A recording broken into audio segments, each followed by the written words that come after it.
sada ćemo nešto reći vezano uz pripremu svega onoga, opreme za bebu kod kuće i sve vezano uz njegu same bebe u tim prvim tjednima života, a naravno i kasnije.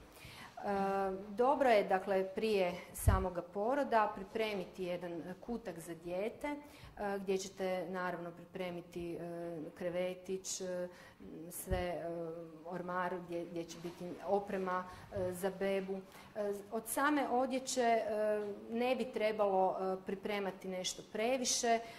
Dijete u prvom mjesecu života relativno brzo i preraste svu tu odjeću, tako da nekada se zna dogoditi i kriva procjena na ultrazvuku, tako da se procijeni da će dijete biti veće ili manje, pa se na neki način malo pogriješi u odabiru broja, tako da ne treba tu previše pretjerivati. Samu odjeću bi trebalo uskladiti sa vremenskim uvjetima, odnosno vanjskom temperaturom i na neki način očekivanim periodom kada očekujete bebu.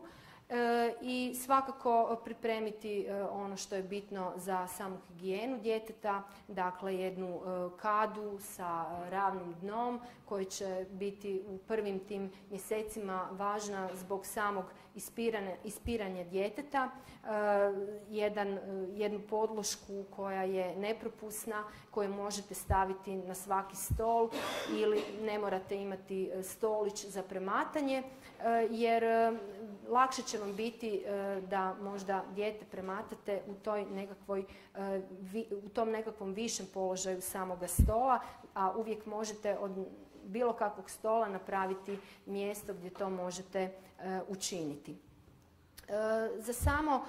Za samu higijenu bebe, kupanje u principu ne bi trebalo razmišljati o tome da je bebu potrebno kupati svakodnevno.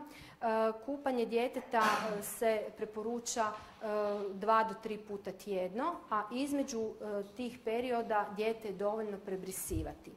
U samoj higijeni ne treba koristiti preveliku kozmetiku, inače je princip što manje to bolje.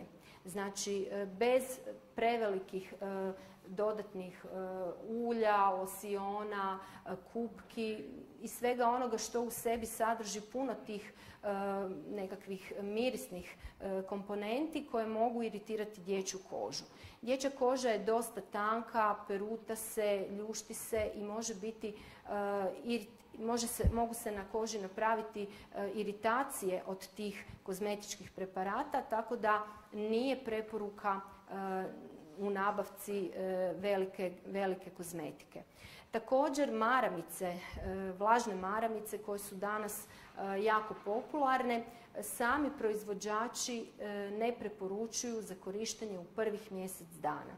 Dakle, ne treba ih koristiti, dovoljno će biti koristiti vatene podloške koje se danas rade i običnu vodu prokuhalu za njegu dječje kože.